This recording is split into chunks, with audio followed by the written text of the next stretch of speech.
You're here with Media Essentials. I'm Lewis Ever. I'd just like you to inform to our viewers who you are and a bit about yourself. Okay, I'm Mr Scruff. I'm a DJ and music producer signed to the Ninja Tune label. As a DJ, I like to play all different kinds of music, and as a producer, all those influences are kind of reflected in that as well. I'm like I make stuff in the studio, do a bit of work with musicians, bits of samples as well, so kind of quite hip hop, disco, house, bit of reggae, jazzy, soul-y kind of thing. Yeah. What else? I tour my own night around the country, around the world, called Keep It Unreal. We have a tea shop at that event, which I've been doing for about 10 or 11 years now. I also have my own tea company, which just kind of grew out of the event. It's quite a random thing, but that's been going really well. And I do bits of doodles and cartoons as well. Because you said that you're a DJ and producer. Mhm. Who influenced you, and like how did you get into becoming a DJ? I got into DJing through listening to a lot of electro in the early 80s, so it was a lot of the DJs who were mixing around sort of the turn of that decade, people like Greg Wilson, a crew from London called Mastermind who mixed a lot of the electro albums which were coming out then. And then through the 80s, people like Stu Allen, Chad Jackson, O&D, Leaky Fresh, lots of Manchester hip-hop DJs, and also people like Cold Cut as well, Steinsky and Double D. So a kind of combination of a lot of local DJs who were getting mixes on radio, and then people who were releasing sort of 12 inches of mega mixes and edits and that kind of thing. So, which was a very 80s thing to do. You'd have one side of a 12 inch with maybe about 30 or 40 different tunes, all very smoothly mixed together and spliced on 2-inch tape. So that's how I kind of got into putting a lot of stuff into the mix, because that's just what I grew up hearing, really. Yeah. And obviously people like John Peel and a guy called Steve Barker from Radio Lancashire.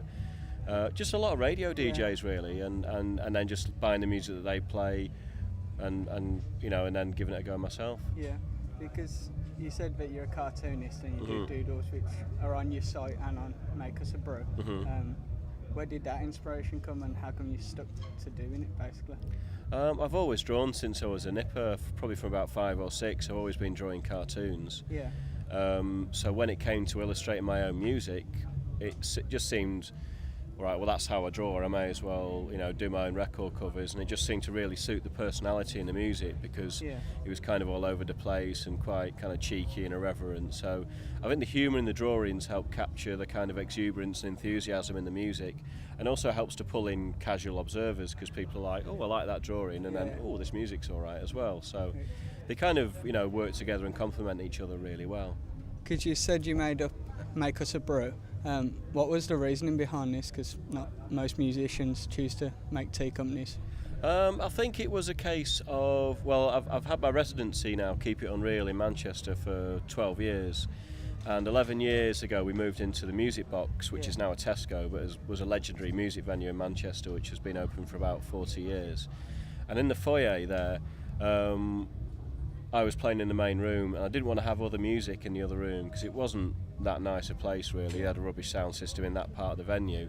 So I thought, we'll just have a little tea shop in here, because I've always enjoyed having a brew when I've gone to all-nighters or Northern Soul nights, or basically the occasional night I've been to where I could get a brew, I thought, brilliant. So I thought, that's the one thing I always kind of look for when I went to a night, but I can never get it, really. So I thought, well, I'm going to do a brew at my night, because I know there's going to be people like me who drink tea all day and might not be driving, or might have had one too many and could just do with a brew. So we just started off like that. It was very rudimentary, a table like this, a couple of kettles, a few tea bags, bit of coffee, jug of milk, and it kind of, over the years, it grew into something which people started to expect at my gigs. And after we were selling so much tea, we jokingly said, well, why don't we start our own tea company? And we did. Okay. Because it's obviously gone now to progress so massively, because you're now selling it in Selfridges and Waitrose and it's all over the place, places like that. Are you surprised at how fast it picked up, really? Well, it's kind of picked up slowly but surely, really. I think because a lot of people who were into my music kind of knew about the tea, and then once it started appearing in shops, people were just drawn in if they hadn't heard of me, they just liked the cartoon imagery on the front of the box. Yeah. And because we were taking quite a, I suppose, interesting approach to the flavours in the tea and all that kind of thing as well. So it's a bit of both. The packaging does its job. Obviously the tea's really good as well, and then you've got my fan base kind of adding to that, and it all sort of comes together. So people buy my tea and who haven't heard of me then find out about the music, and then at least give that a listen, and vice versa. So it works well. Because going back to the DJing, you're known for your excessive marathons of like 6-hour sets and stuff like that. How can you opt to do sets of like such a large time? I think the whole reason for playing all night is because I like playing a wide range of music, but I don't like rushing between one genre and the next. Yeah. And I think if you're playing for 2 or 3 hours, you can't really hop all over the place without it feeling quite disjointed. Yeah. And I really like playing the mellow stuff at the start of the night as well. I found like quite often when I used to do gigs where I was a guest DJ or there was a warm-up DJ, quite often they'd be, before I went on, even at the start of the night, they'd be playing stuff like drum and bass at full volume to an empty dance floor, and I'm like, well, no, you're supposed to like tease people and coax them onto the dance floor. So I'll play really mellow stuff at the start, and then when you start playing something that's got a bit of energy to it, people just get on the dance floor straight away because they're kind of sort of gagging for it, kind of thing. So I think it's about setting the mood and then working with it. And I find when I play all night, I can play much more interesting music and much more varied, and I can play whatever the mood takes me, rather than kind of being dictated to whoever's on before me, if you see what I mean. So it's just how I got into it, and I've been doing that for about 12 years now, and I think I get a lot out of each gig I do, because each gig has a very, I don't plan anything, so every gig's completely different. And the people who come to the gig go, oh, he's not one of those DJs who turns up five minutes before he's due on, plays for an hour and then buggers off to do another gig. They're like, right, he's really, we bring the tea shop, we do a lot of production, I bring all my own DJ kit. So we take it very seriously, spend all day setting up and stressing out and getting it perfect, so that when I'm DJing I know nothing's going to go wrong, and I just get to play a load of my favourite records and try and create something which I've not done before. So it's just, for me, being creative and for my own enjoyment and fulfilment, and for everyone else, it seems to work really well. Because how long should we expect your set tonight at Friends of Mine? I think at Friends of Mine it'll be about 3.5 hours, but I'm at a festival, I'm not going to try and hog the whole thing, you know what I mean. But I'm on after the Unabombers tonight, and we're really old mates, and I used to play their night at the Electric Chair quite a lot in Manchester, so it's always nice when you, because I don't get to play DJ with other people that often, because I'm hogging the decks all night at my own events.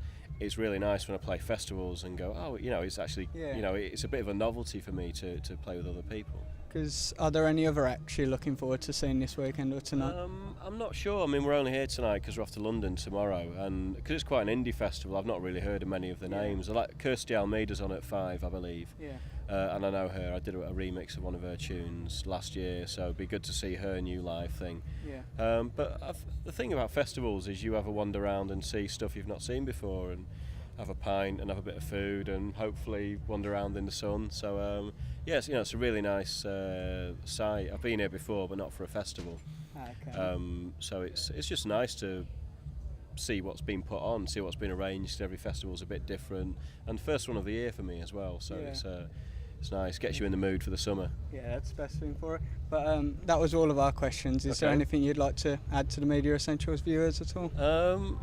No, I think just get out and get yourself some sunshine, listen to music outdoors. I think it's it's the great thing about summertime, or maybe the 3 weeks of the year where it's not pouring down in Britain.